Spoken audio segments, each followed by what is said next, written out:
Yes, folks, it's Thursday. I'm Fred McMurray.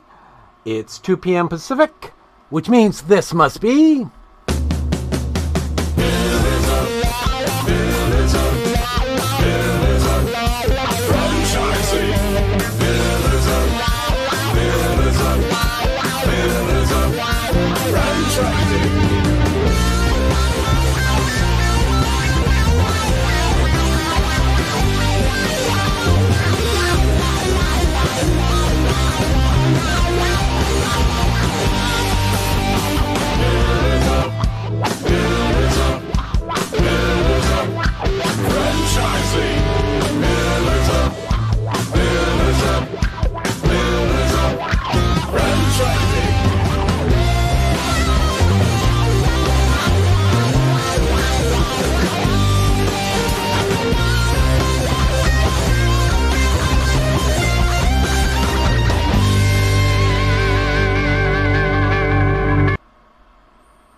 Welcome to Pillars of Franchising. Happy Friday Eve, and it's St. Patrick's Day.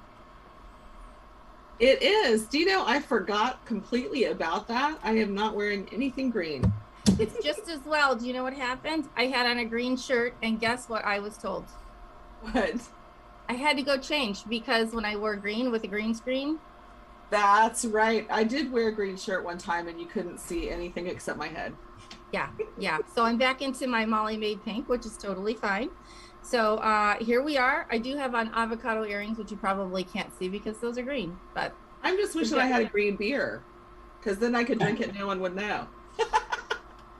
That is a great idea. Why did I not think of that? I know. Well, I should have planned.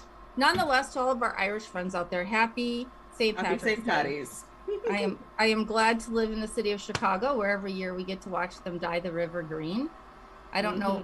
I'm told that it's not bad for the environment, so let's pretend, but I would never eat a fish out of that river after it's been dyed green. My son actually got to go up there for a St. Patrick's Day parade when he was in high school with his band, so he got to see the Green River. It was very exciting.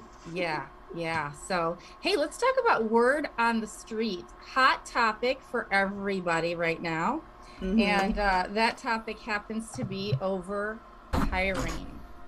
Yeah, we've been talking a lot about it on the show, and Karen is actually, if you are a franchisee and you would like to come to our Lunch and Learn tomorrow at noon, look on our social media. There are all kinds of ways to sign up to come to, and LinkedIn has a sign up form.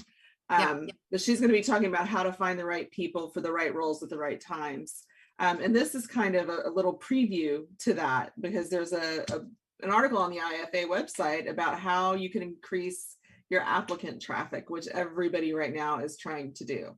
Oh my gosh, as you know, my whole morning was spent talking about how do we utilize social media just to get the word out, because that's where so much time seems to be spent. And you know, one of the big things on here on this list is to advertise jobs on social media. And they say 79% of job seekers use social media to search for jobs. And 73% of them between 18 and 34 found their last position via social media. Yeah. Well, and you know, people are doing a lot of creative and innovative things on social media. We've interviewed Mandy Rowe from True Rest Float Spa.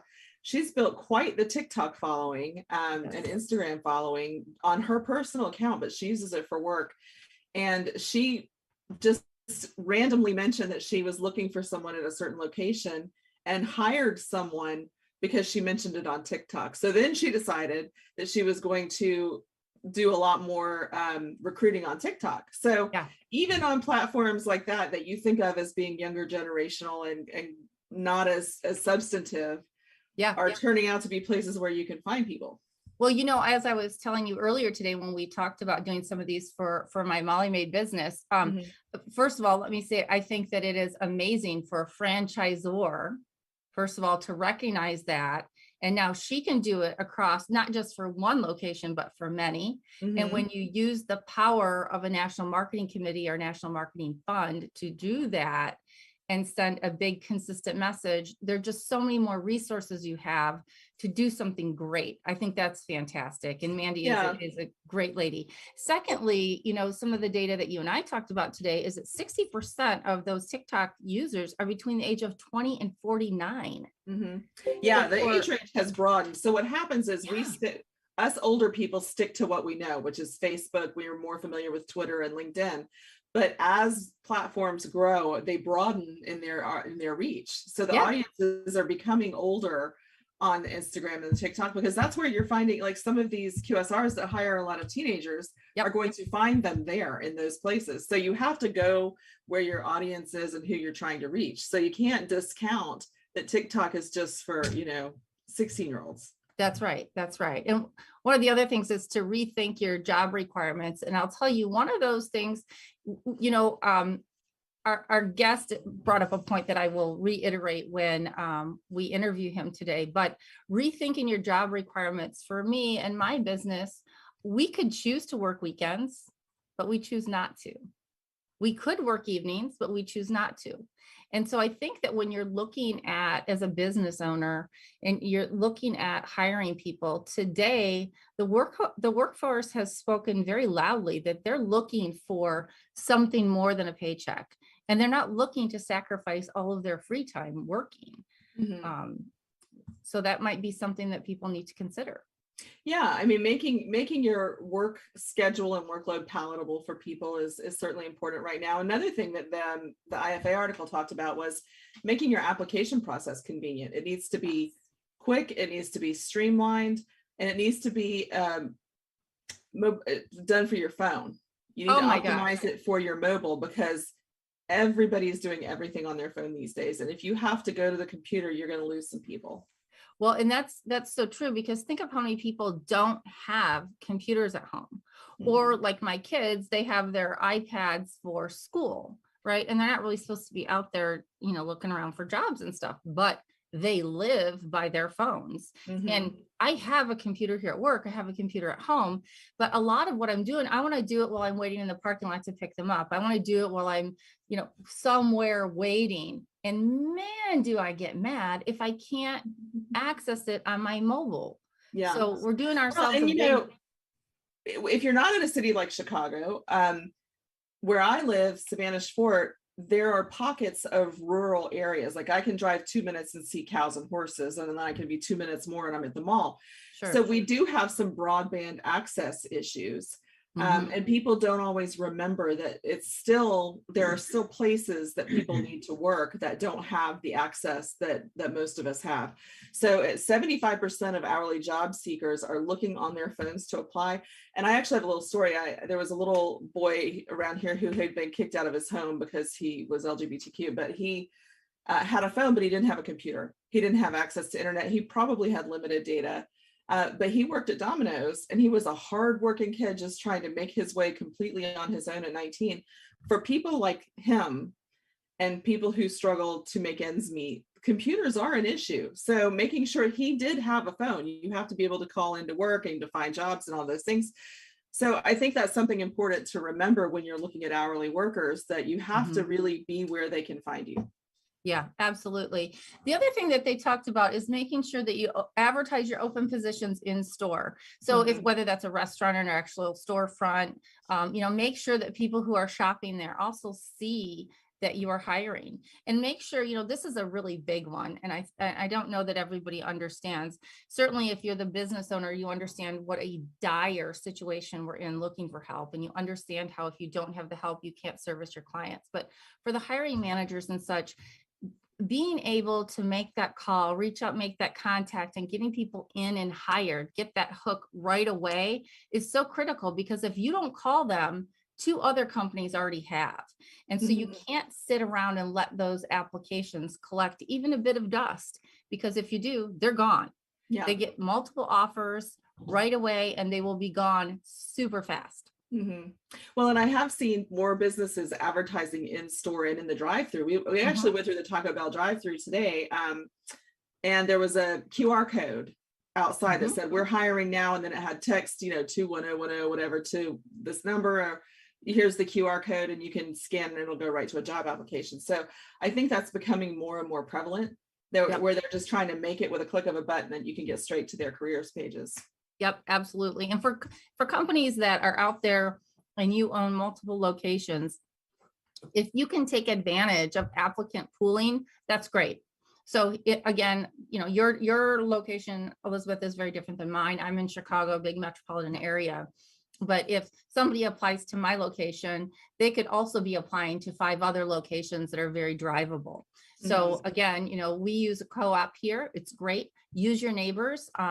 You may even be able to use not a competitor per se, but a like business that you could share applicants for. Hey, they don't work for my business, but maybe they work for Shawn's business, right? So things like that, really, we're just kind of working towards the common good and trying to get more people back to work. So absolutely. Again, this week we have your word on the street. And again, it's all about making sure that we are using the tips for increasing franchise applicant traffic, and there'll be more available with Karen tomorrow, right? Yep, she's got some great stuff. I'm excited about it. We've got a good sign up going. So if you're interested, go on our LinkedIn and sign up on our event there. Awesome. Thank you so much. All right. So speaking of Taco Bell and other Yum brands, we've got a great guest today. I love his story. It's very inspiring. His name is Shawn Shariff. He's a first-generation immigrant from Pakistan. With no money in his pocket, he set out to come to America, where he had no family, no friends, no business connections. Through hard work and perseverance, at the age of 17, he got a job at a local KFC in San Fernando Valley. With no previous higher level education, he worked hard, worked at that KFC, learned the ropes of the restaurant business. And then it harkens back to his grandfather, who was a restaurant owner in Pakistan, and Shawn decided that he wanted to continue that legacy. So after 35 years of hard work and dedication, and definitely with some struggles, he is now the proud owner of KFC, Pizza Hut, Taco Bell, and Habit Burger, a lot of which are in the Universal Studios in California, along with some KFCs scattered along Southern California. So Shawn, welcome to the show. We can't wait to talk to you about your story. Oh my gosh. Yum, yum, yum. That's all I can say. Even though it's Yum brands, right? I mean, you have some really, no pun intended, but delicious brands that everybody knows. Exactly. Everybody in the world. They know the Colonel face, they know the pizza box, they know the Bell from Taco, and then the Habit Burger. Yeah, absolutely. So tell us, I mean, your journey, one of the opening lines I read back in August when they wrote the article for you in, I think it's Franchise Times, was that your first job was working 50 to 60 hours a week, and you kind of were getting tired. So you switched over to an insurance company, working 9 to 5. And then you realized like you had nothing to do in the evenings. So Yes. You had to go find a second job. You know, like Elon Musk has said, and I quote, you can't change the world in a 40-hour work week. Yeah. So Yeah. when I was working at KFC, it's like I was young, you know, my friends want to go out on weekends, and I'm like, oh, I can't, I work until 10. And then, you know, 17, 18 years old, you're still going to go out. Yeah. And, you know, and then it was kind of like, okay, man, you know what?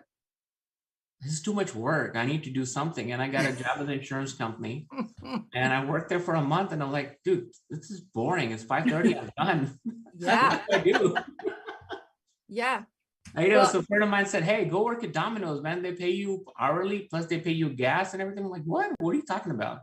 There's no such thing as paying for gas. He goes, yeah. This is back in like the mid 80s. Yeah. And Well, I'm kind of surprised you don't have a Domino's in your portfolio right now. Yes, exactly. I kind of like grandfathered into the Pizza Hut when I took over Yum. Yeah. So tell me, what is it like having 4 different brands, but all under one umbrella, under Yum Brands? It sounds difficult, but it's very easy. Uh-huh. I have the KFC and the Pizza Hut and Taco Bell for like, you know, 10 plus years now. Habit is a new addition. We just started March 1st last year. Okay. But very good people, since it's under one umbrella.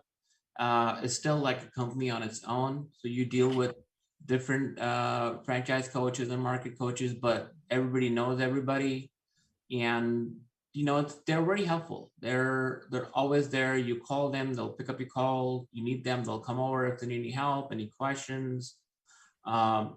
They do their yearly visits, and even beside that, they're always like, hey, do you need some help? Can we come over? Sure. Walk around with you, see if you need any help or anything to enhance your service, or get some customers in your store. And the thought of when you deal with a company like Yum Brand, they have unlimited amount of money to support their franchisees and knowledge, and it's like there's no tomorrow. Yeah. Well, that's a good point. Tell me, how did Yum Brands support their franchisees during COVID? Because those were some tough times for some locations and some brands. As we kind of talked about before the call, some places did really great with drive-throughs, some that don't have drive-throughs, not so much, and depending on which state you were in. Can you tell us a little about what Yum did for the franchisees? Yeah, so I can speak, like as far as the business goes, I can speak for Los Angeles and California. But as far as Yum, when the COVID started, like the first month or so, nobody knew what was going to happen. Yeah. We had to, like, the three of my stores, like I said, it's a Universal, it's a KFC and a Pizza Hut. It's like a dual brand. And the next to it is a Taco Bell. And then one door over is Habit Burger. Well, it wasn't opened in March 2020 when COVID happened. We had barely shook hands, and we were gonna, sign the franchise agreement and the lease. And once it was going to be built, we were going to open before the Halloween Horror Nights, which is around end of September. Right. That's when our busy season starts after summer. So COVID happened, and the two restaurants, the Taco Bell and the KFC Pizza had to be closed because LA County closed the park, and park was closed, the city walk was closed, and we had to be closed. And riots happened and all that stuff. And oh, that's right. Yeah. The good thing that Yum came and said, hey, look, you know what? It's going to be tough, but nobody knew that QSR is going to flourish like crazy. Right. It's a sit-down restaurant that got hurt. So right away they said, look, hey, don't worry about paying royalties. We'll worry about it later. And a month later, the business was booming. But they never came back and said, hey, hold on, now you're making money, you got to pay.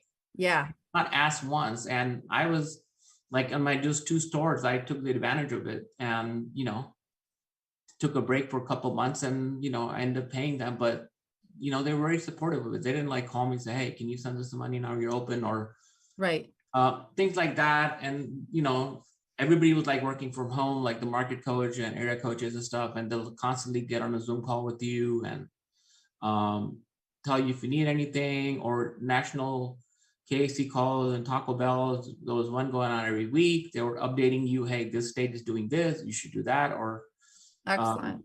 California is doing this and they should do that. Taco Bell is doing this, so KFC should do that. I mean, there was a lot of like, I wouldn't say back and forth, but passing of information within the system. Sure. I think that's great, right? Having the multiple brands so you can share the information across brands, like you say.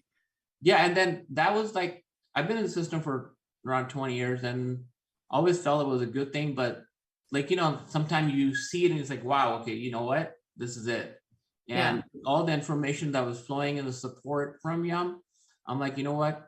I think I made the right decision. Even like, I don't know, I just hard to explain, but it was really good. Sure.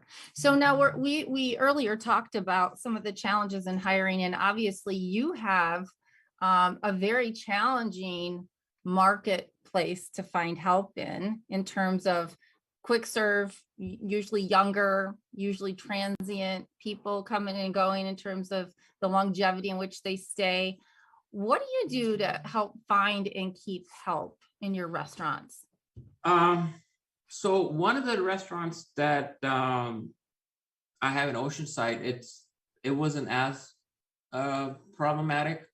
I bought the restaurant about 3 years ago, and pretty much everybody that had worked there still works with me. The manager's been there, 30 years. Great team, great crew. Try to get new people. It was kind of hard. But throughout the company, we had issues hiring people. Keeping it wasn't, yeah, people will leave you for 25 cents, 50 cents. And what it really hurts is like, they will not come and tell you, hey, Shawn, you know what? Or to my manager, hey, look, the guy down the street is going to pay me 25 cents more. Right. And, you want to pay me that? I'll stay. They'll just won't even come to work. They're like, oh, I already got another job. Come on, you could just ask, right?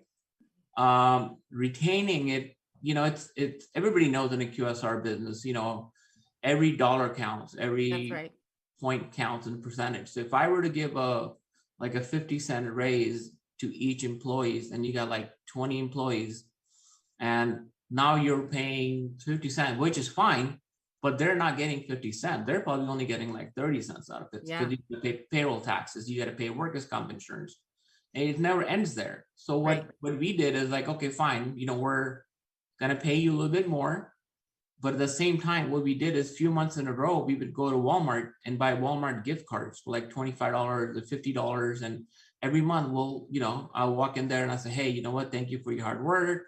Nice. You're supposed to work this much, but now you're working this much. Appreciate your hard work. Stuff like that, or tell them, hey, go to the Pizza Hut and get yourself a free meal, or tell Pizza Hut people to go to Taco Bell and get a free meal today, or vice versa, stuff like that. Awesome. So yeah, we did that, and when we have franchise calls for the local KFCs in Southern California, everybody would share their their stuff, and somebody will give him, like I said, gift cards, somebody will do raffles, and somebody will do meal coupons, or stuff like that. So it sounds to me like you're doing a great job of building a culture there, that people, once they get hooked, they don't want to leave you. Yeah, that's definitely you hit the point right there. But again, a lot of people, sometimes some people like, you know what, I don't need a card, I need 25 cents more. And like I said, somebody offer them another job and they'll go. Yeah. And some of them then end up coming back because they didn't like it, or they only gave me 15 hours instead of you were giving me 30 hours a week, That's right. Like that. When you're dealing with teenagers or younger generation people, they don't look at the bigger picture. They just see, okay, what am I getting it today? Sure. And me being in their shoes years ago, at this point, it kind of concerns me that what's going to happen 20 or 30 years from now when they're older, and they don't have a habit of sticking to something that could really take them to the next level, the level after that. Yeah, absolutely. Well, and I think that's what's interesting with the franchise model. Sometimes if you have the right franchise owner, you can shed a light to some of those young people about, look what you can do within these systems, right? And grow within the business.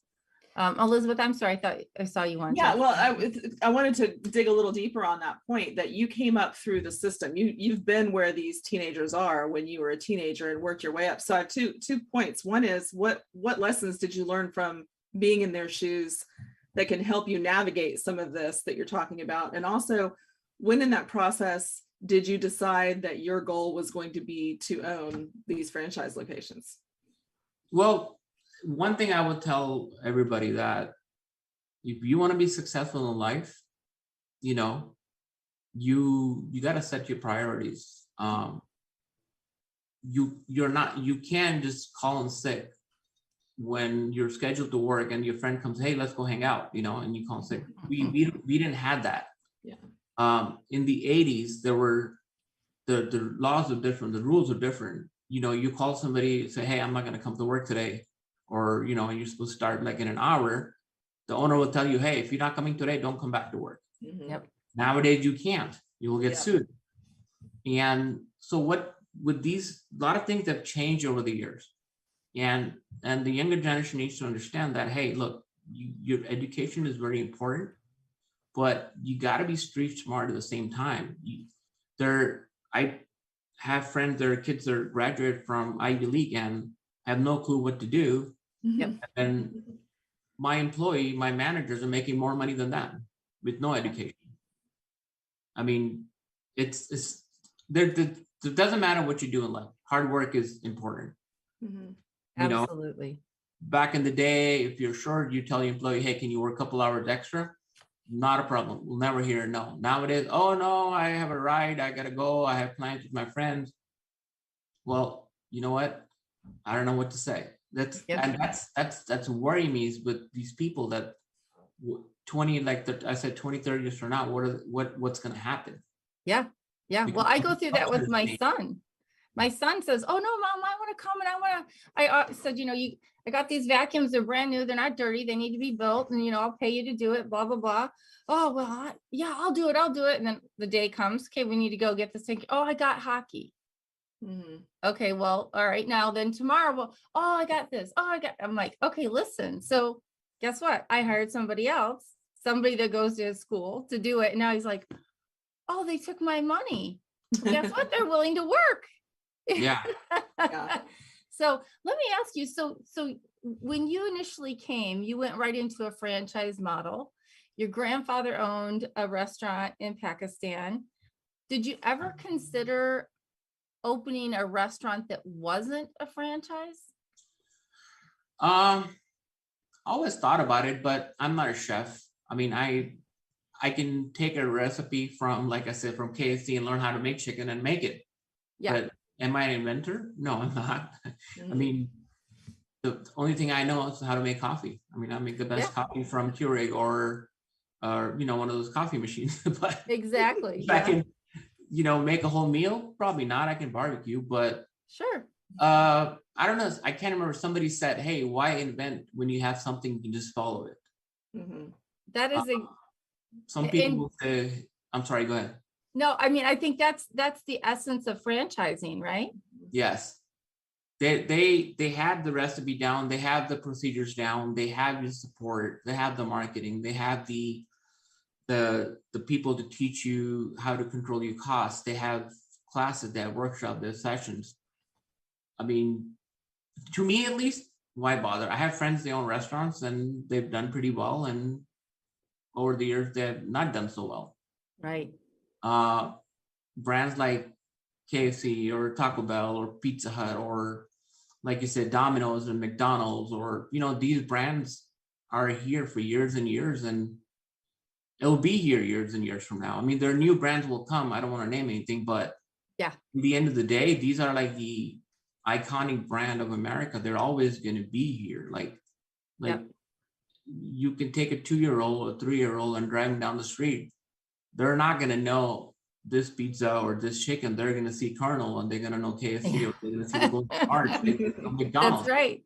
Right? They're like, so, and the reason is that is there's so many smart minds behind these brands to spend the kind of money they can, and to have the knowledge of doing the marketing the right way and get into every household. Or I mean, you go to another country, like you go to, even when I go to Pakistan, I will go to restaurants over there, but you got to go to McDonald's in Pakistan. Why not? I mean, damn, I'm tired of eating that Pakistani food. And you do. Yeah. Like, I took my kids 4 years ago and we were in Dubai, and hey, so many good food, but we had to go to Starbucks. We had to go to McDonald's. Come on, that's not one meal at McDonald's. And were they the same? Did they have their own twist on? This pretty much 90% they're same. They have a couple items that are on the menu that are there and not here. Like some country, McDonald's will have like pizza on the menu. Same thing with KFC. They have rice bowls in other countries, especially in China. So yeah, they cater to the crowd that's in that country or in that region, and they twist the menu according to that. Our audience, we were surprised to find that we have a lot of people from other countries that listen to the show. And you touched on a point about some of these franchises being overseas, and obviously you travel as well, and you're from a different country. There are lots of opportunities for people to come to the United States through the E2 visa program and start businesses here with franchises. What kind of advice or feedback or thoughts would you give to people who are listening and considering that path? I would tell them that invest their money wisely. Um, to get qualified for a brand and buy a restaurant, it's relatively, I would say, easy, but it's not difficult. As long as you have the net worth and the cash to do it, you may not get in LA, you may get like in a small town outside Los Angeles, but to operate that brand, it's no joke. It's not anymore, not like it used to be. There's the brands have got a lot stricter. 3 or 4 times a year, we have unannounced inspections. Their VOCs, voice of customers. Back in the day, if your meal's not right, they'll come back to your store and apologize, and you get them another food or stuff like that. Now it's like they'll make a call. The call goes to corporate. Then you get an email. Then they'll get a refund. Now you can answer back. Yeah, and there are a lot of good things that come out of it, but at the same time, it's has become difficult. It's not like you go in the morning, you open the door, and your cook comes in and cooks some chicken, and you sat in the front, you sell, and you move on. Health department have got stricter pest control, and like I said, your corporate inspection, city guy will come in, the fire department will come in. Hey, make sure you get your fire extinguisher recharged. Back in the day, nobody cared. Like, not that they didn't care. Those, like I said, times have changed. Well, and I think that's true with many brands, and part of that is just to protect the franchise models in general, right? Everybody's protective of their brand, but I think that for people who are savvy from a business perspective, and they have the ability to invest, and they're able to follow a system, and they understand what it is to create a culture of inclusion. A franchise model is probably much easier, I would think, for them to come over than to come and then try to start a business from the ground up. Oh, definitely. You gotta have knowledge about the brand, knowledge about restaurant business. Like, if somebody's from Texas comes to California and wants to open a new restaurant, he's going to go crazy, because California laws are different as far as construction and ADAs and just like that. Texas is different. Florida is different. And this is just in the United States. Imagine somebody comes from Pakistan. And, he wants to open a restaurant, and, he goes to health department and all these things. He goes, whoa, what the hell is this? You got to have your hot water at 110 degrees. If it's 109, if it's a strict inspector, it'll close you down. We tell everybody, don't go to California. And Illinois is the second least favorite place. That's where I am, right? Because taxes are high, work comp is high, the government's difficult to deal with. Go anywhere but those 2 states. I know. So that's the first thing. Go to a state where it's business friendly. Yes. And then pick the right brand. I mean, if you feel that the KFC is best for you, hey, might as well, go apply. And if you're worthy enough and you have financials, they'll approve you. If you feel that McDonald's, which is hard to get nowadays, but other brands like Domino's, or like you said, Chick-fil-A, work with them for 3 years, and they'll put money and they'll give you your own store. There are a lot of brands like that will invest in you. I can't remember. I just saw another ad the other day that you can invest $10,000 and be an owner operator of a franchise, and they'll put the money. It was Steak or Shake or Steak something. I don't know what it was. So. And people can always call us and work with us to help match a brand with their interests, their budgets, and what their long-term goals are too. That's obviously one of the things we do, and we help mentor people. But Shawn, how would somebody get a hold of you? Aside from obviously all your information is going to be posted here on the show, but how would they reach you if they'd like to? Well, I'm on the LinkedIn. They can contact me through LinkedIn. I can, you can put my email address on your on the link. They can email me, and if I can help in any way, I will. I mean, helping is not bad. It's not an issue. Teamwork is very important. I mean, I could do whatever I want, how much money I could spend, but if I don't have people around me to make it happen, then I mean, what is it good for? That's right. That's right. Well, I really appreciate you being on the show. It is an absolute pleasure speaking with you. And I can't wait to get out there and try some Habit Burger because we Please. don't Please. we don't have them. And I love burgers. Oh, once you eat Habit, you'll forget. I mean, trust me. Excellent. Well, and who doesn't like going out to city walks? So that's amazing. Yeah. So thank you again, Shawn. A wonderful story. Congratulations to you on all your success, and we'll look forward to catching up with you again in the future. Thank you. Thank you. Hey, franchise owners. How's your local marketing? Do you feel like you could use some help keeping up with your social media posts and comments and reviews? Do you wonder if you could be doing more to attract local customers? Are you able to identify new move-ins to your local area? At Westvine, we help franchisees like you reach more local customers through digital marketing.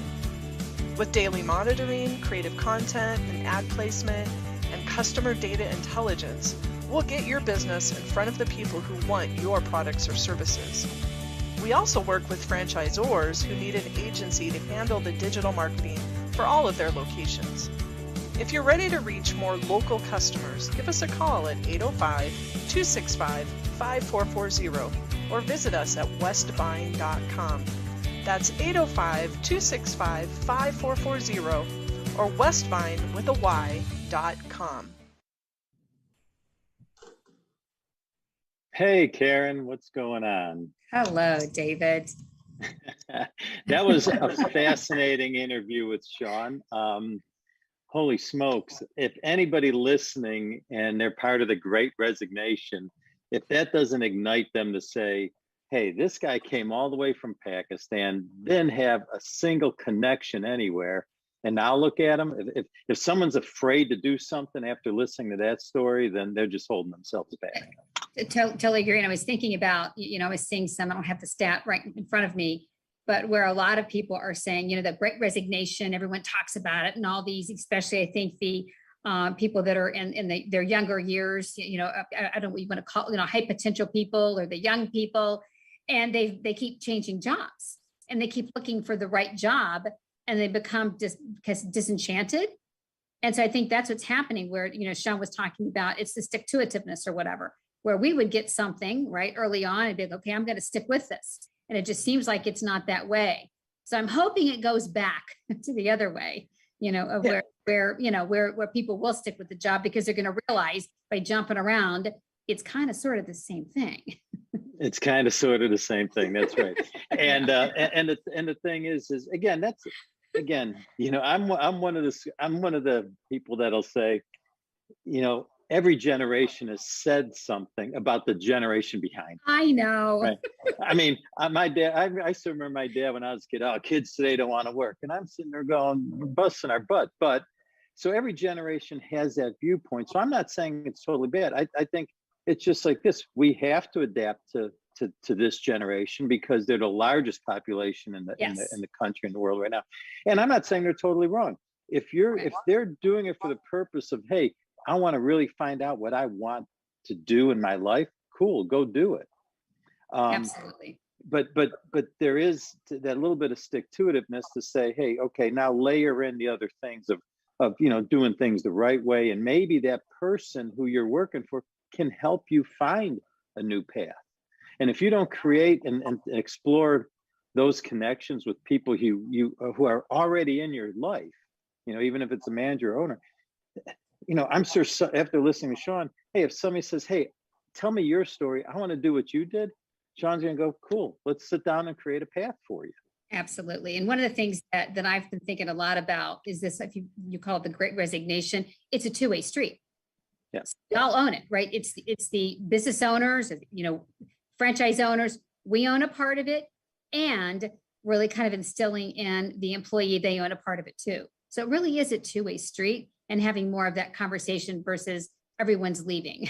So yeah, and that's a good point. And I know this is what we're going to talk about anyways, but it's a layer of stress that we're going to talk about here. yes. that can go away if it's handled properly. And, you know, that situation, I mean, now the manager's stressed, that the other members of the crew have stress because now all of a sudden they're shorthanded. The owner's wondering, you know, now we got to go spend some more money, try to find some more people to come in. And meanwhile, and that person who left not only is creating that kind of stress within the business, but they're incurring that in themselves too, because now they're going and learning, have to adapt to a whole new environment, a whole new business, a whole new situation. It's kind of silly when you think about it. Absolutely. You know, I was reading the other day that the study, there's always studies, but there's a study that really in 2022, and nearly half of the adults in the US had talked about how stress had negatively affected their behavior. And it was talking about personally and professionally. I thought, I was surprised it was 50%. I thought it'd be more like 80% because so many people, I think they're so stressed now. And you're right, in the work environment, when you have that stress, and then if you don't handle it well, that's where people start feeding off of it. And it just really creates a very negative environment, which then causes people to leave, A, and then B, it causes the franchise owner a lot of, when you think about it, the impact of it is they're irritable. Sometimes that's me. It's irritable. Mm-hmm. It's sick. If you think about just fatigue, all the physical parts of it, which can lead to even much more life-threatening, impact as well. And I think sometimes as we're going through having the stress and how we're dealing with it, we're not thinking about all of those effects and how much it can impact us, our health, our businesses. Karen, that's an excellent point. But while you were saying that, I was thinking in the back of my mind, they call stress the silent killer. Yes. Right? How many people are experiencing stress and don't even realize it? Absolutely. Because we're so busy, right? We're so busy with, oh my gosh, it's COVID. Oh no, now it's the Ukraine. Now it's inflation. We go from one thing to the next thing, and all the impact. You're right. And I think people don't stop and think about it many times until they have something that happens. and they're like, okay, whoa, I need to get a check on this. Yeah. And sometimes they're experiencing stress, and because they are so accustomed to it, they don't realize the warning signs. And I'll speak from personal experience. When I left my corporate job years and years ago to start my own business, I didn't realize it, but I had this tightness in my neck on the back, and I just thought that was normal. So no big deal. I couldn't really move my neck, but there's this tightness here all the time. And when I put in my 6-month resignation or whatever letter, and I came back after I turned that in and sat at my desk, I realized all that tension was gone from my neck. And so I sit there and I always think about that when they say the silent killer. I always think about, I was learning to live with that stress, that incongruence in my body.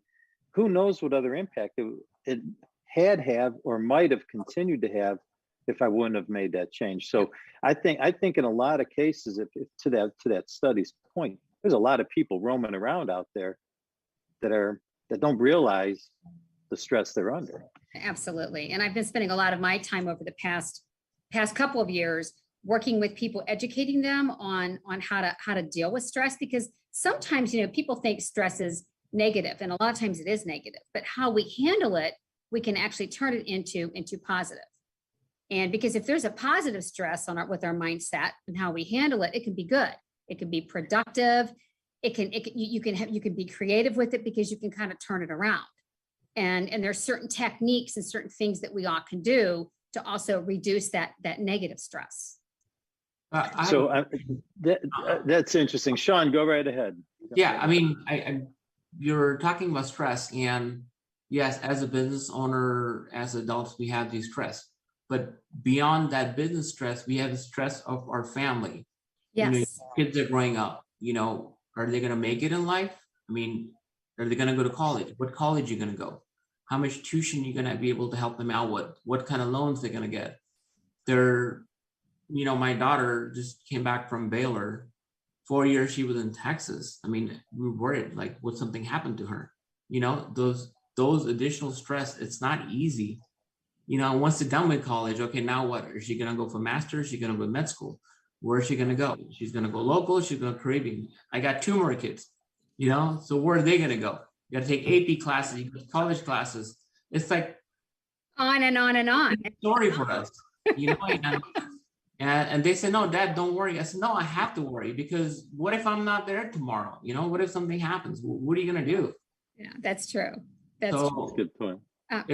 It's hits at home when you talk about stress, it's like, and everybody has like these stress. Somebody takes it, to the next level and be more worried. Some parents like, yeah, it will happen, but it's there. It is. So It's how there. about if I give you a few ideas? I can help. Karen, that's I was just going to say, Karen, how do you take that stress and turn it into something positive?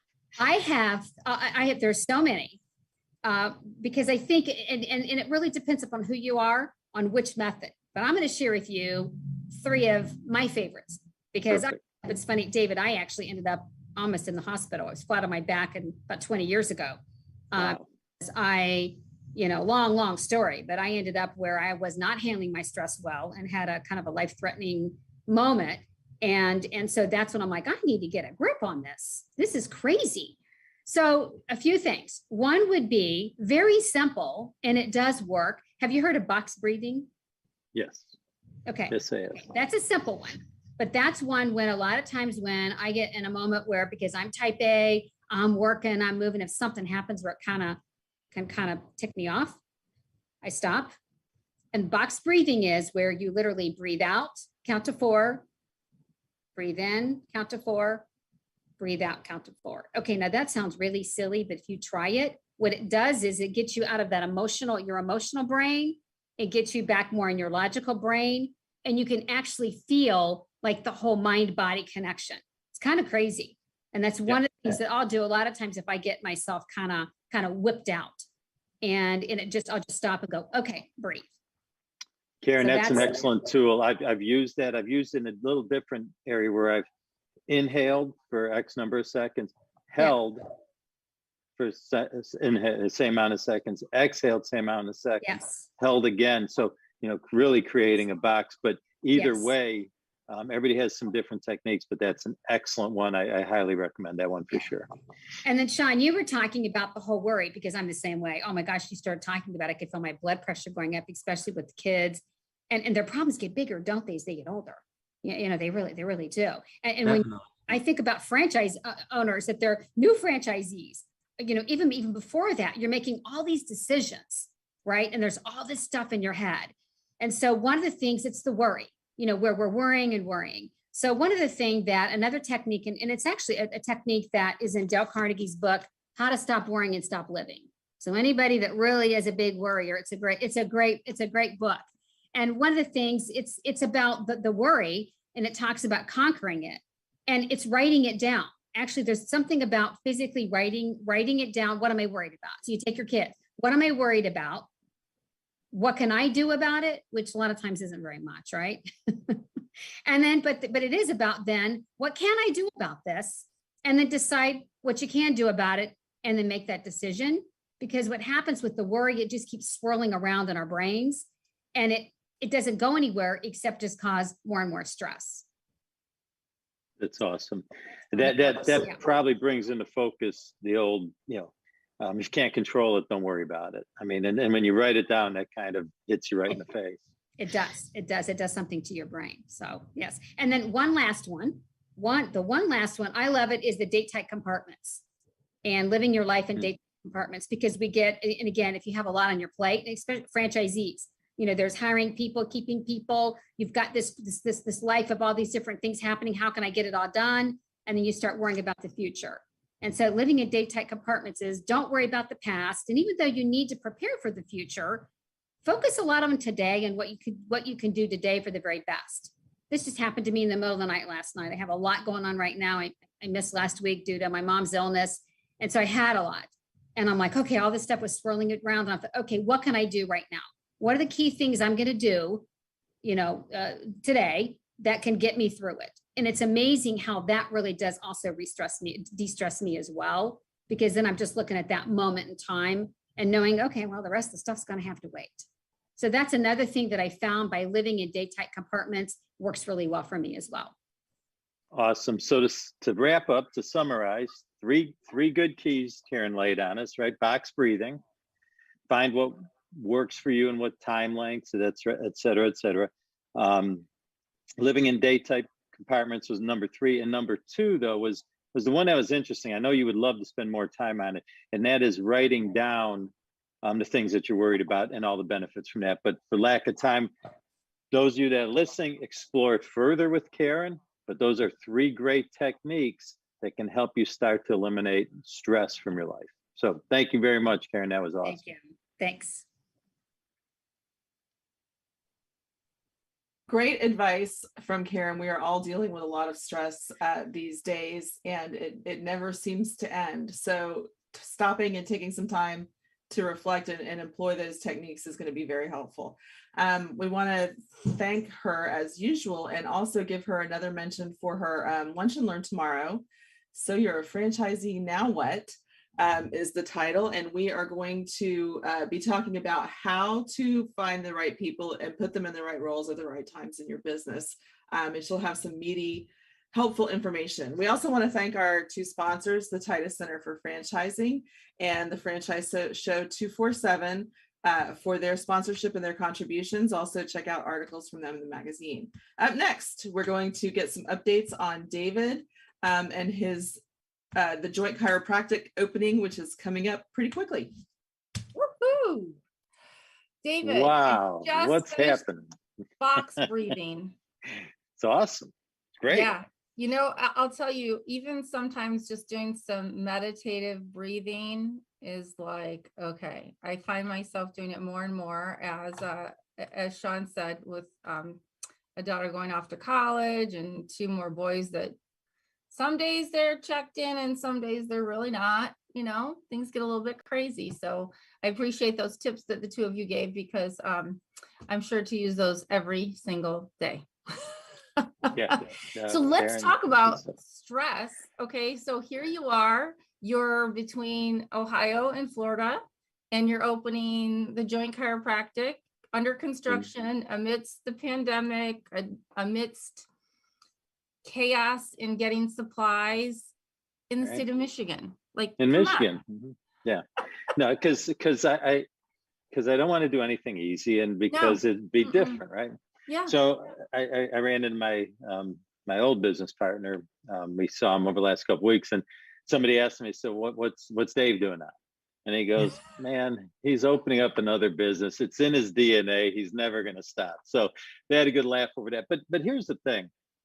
It's a great opportunity, and you have to go in with your eyes open to know that, as I've said before, everything is going to cost more than you think it's going to cost. It's going to take longer than you think it's going to take, and it's not going to be easy, because if it was easy, everybody else would have already been doing it.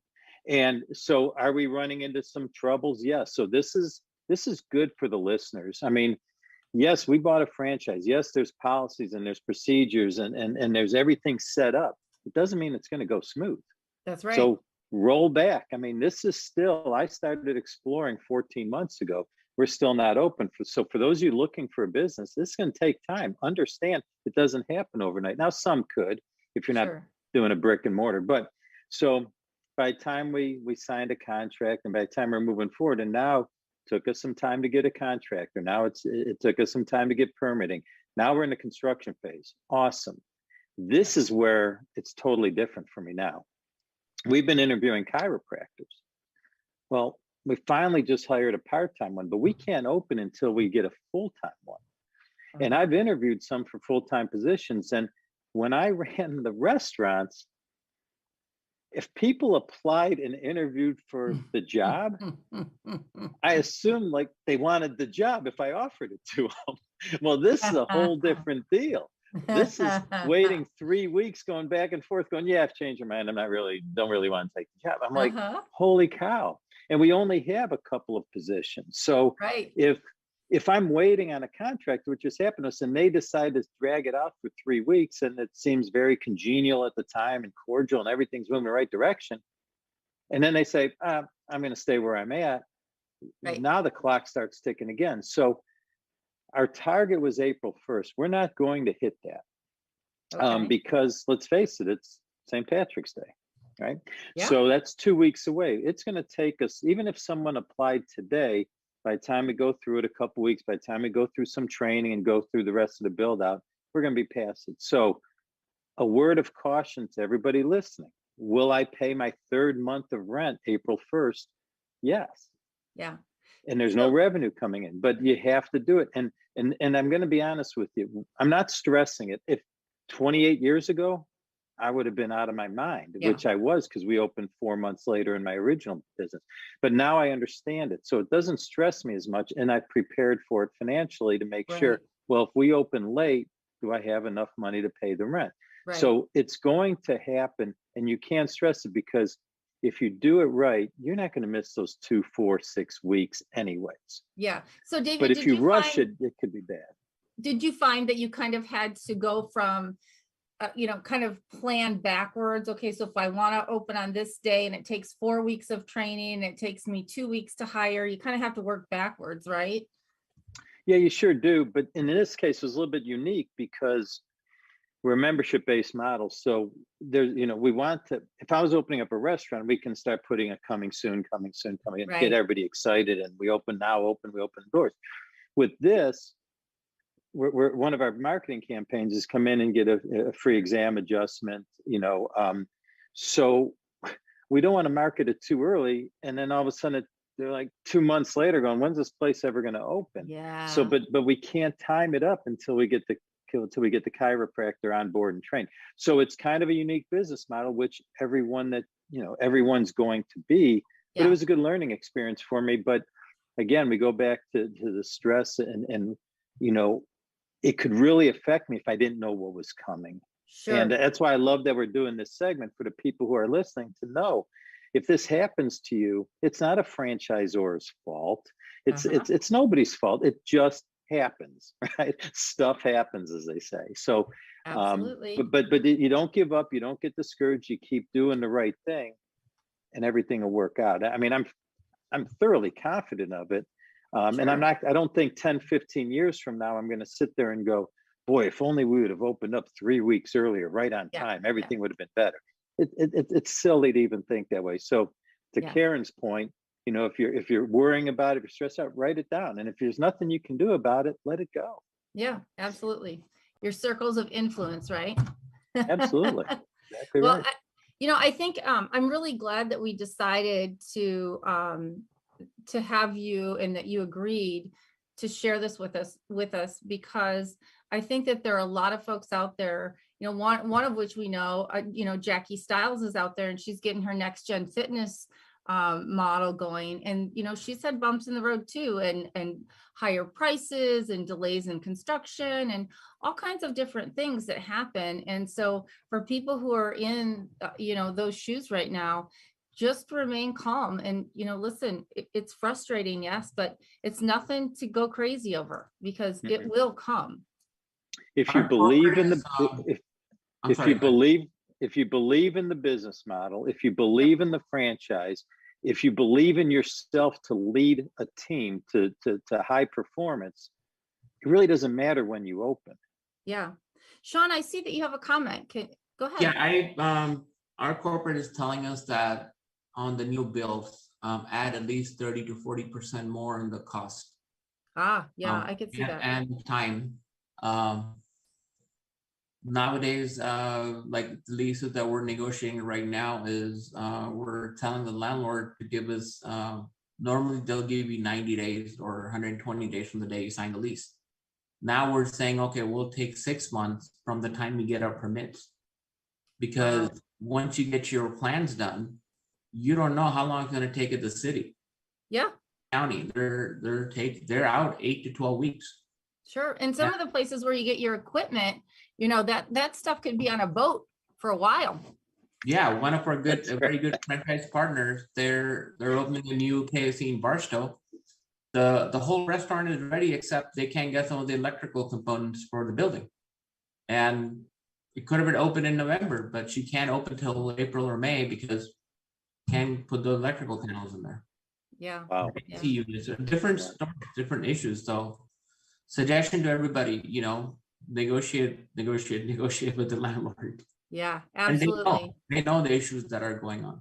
Yep. So everybody out there, you just have to be patient.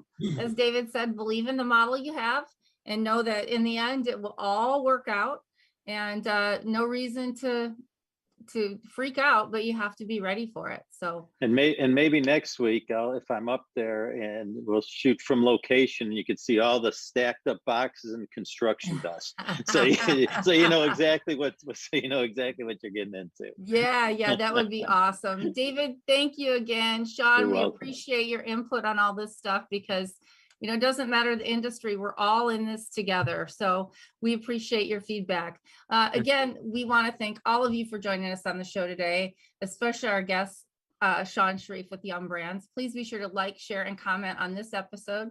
Thank you, as always, to Laura List with Brand Law, and as always, thank you to Ray Pillar, David Kagjanich, and Jerry Akers, our $1 Million mentors, for their insight and wisdom.